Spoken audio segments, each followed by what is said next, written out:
Hi, my name is Sophia Axelsson. I'm sitting here with Michael Peter Langevin, the founder and publisher of Magical Blend for 27 years. Michael have published several books and many articles on spirituality and shamanism over the years. Now he has decided to relaunch Secret of the Amazon, Shamans. How did this decision come about? Well, hi, Sophia. It's a fairly easy decision because it's been out of print for quite a while. It's only been available in used Xerox copies on Amazon, so there seems to be a demand. And it was a fun book to write, so I want to get it back out with people. Tell us about this book. What is it about? It's about a time in my life that was very special. My children were young. And my children, my then wife, and I decided, well, with an aunt's help, that we were going to travel the Amazon jungle and to go to each country that touches on the Amazon jungle, and we were going to seek out. Well, I decided that we were going to seek out shamans and ask them their secrets and dance with them and study with them and see what came about. It was quite adventurous summer, and it turned into quite a wild book. So what was it like to travel with your family in the Amazon jungle and meet shamans? It was the best of times, it was the worst of times. There's, when you stand in the Amazon jungle and you feel the life force of the old growth trees, when you look up and you see the blue butterflies in the canopy of the jungle, at night when you hold out your flashlight and you see the alligators or caimans in the river and their eyes glowing. There's no experience like it. I can tolerate the bugs more than not, and the heat. But we got pretty far out and away from civilization. There were times that we were sick, and there were times that things didn't go too well. And I asked myself, what have I done now? What have I gotten us into? So the word shaman is widely used today. What was it like to meet real shamans?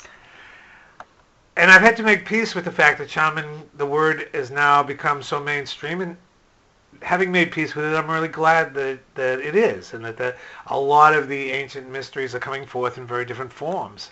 I feel blessed that I had such grand experiences before this trip and during this trip. It's not quite letters of introduction, but to be told there's a shaman here, tell him Jose sent you.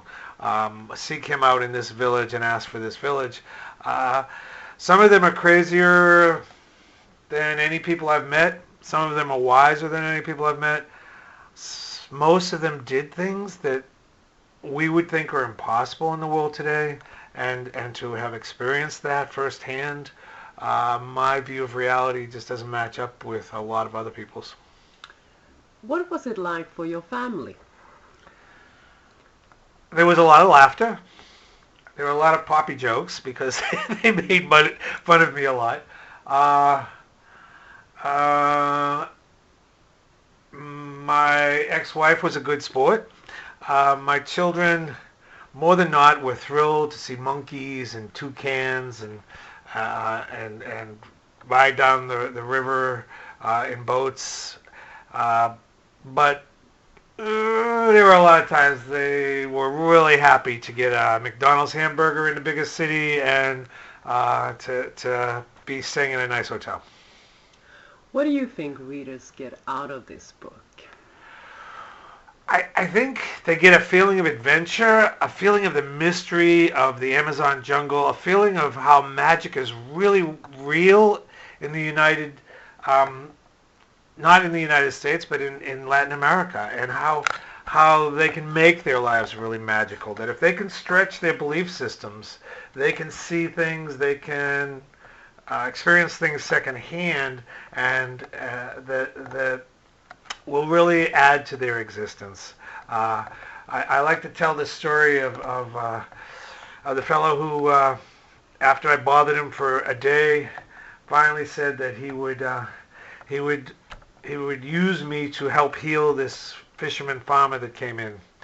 He touched his fingers to both of our foreheads, and I was looking out of that man's eyes, and he was looking out of mine at me. I had all these memories of a life I hadn't lived, and understood his love of family, the river, the village, and I could see him trying to make sense of my life. After a while, the shaman touched our foreheads and told me, "Okay, thanks, you can go." That kind of extreme experience is possible there, and in anyone's life if they stretch their bounds of imagination and belief. What is the most important aspect of this book, do you think?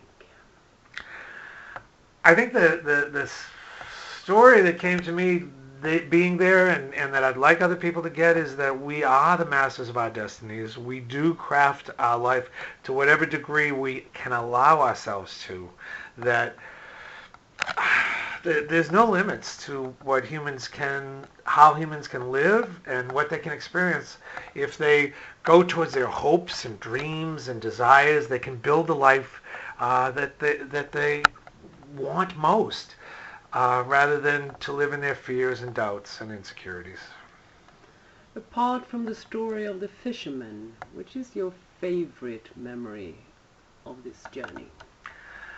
Recently I've been working with some people who do a lot of work with death and talking to people on the other side.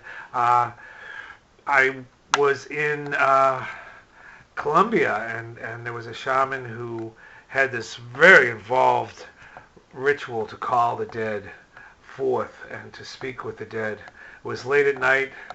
A lot of the shamans use different substances, whether it's ayahuasca or San Pedro cactus or what have you. We had done some brew that I still don't know exactly what it was, and I saw spirits. I heard their voices. I've had feelings, and you get intuitions, but this was a real parting of the veil and walking with the dead. Such an amazing experience.